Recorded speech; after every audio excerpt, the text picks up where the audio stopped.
Hello and welcome to the BTech Labs in the University of Houston at Sugar Land. Starting with Module 1. Module 1 is a research-based module.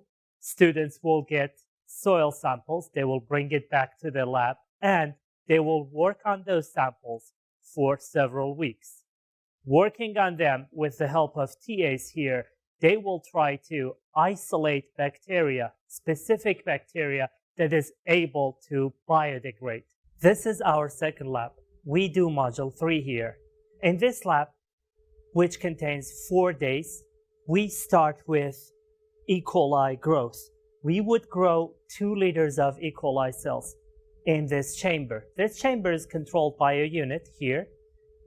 What we control is the amount of air that goes in, aspiration, and also pH temperature. Why we do that? We want the cells to grow properly. We want all of them to grow as good as possible. Then, what is the plan? The plan is to get an enzyme, which I discussed earlier, the OPH enzyme. That OPH enzyme is inside these cells. So after we grow them here, like for example on a Monday, they will grow for 24 hours, and after 24 hours, we will harvest those. Harvesting is going to happen through the hoses here. We see several hoses, several controllers, and everything is again controlled by this unit.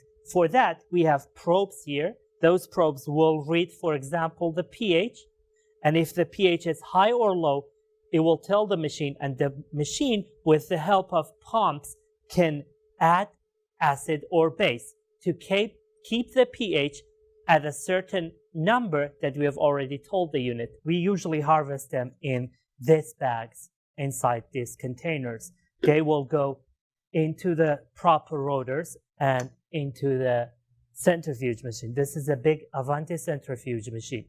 With the help of this unit, we're going to have the cell pellet at the bottom of this bag collection bags.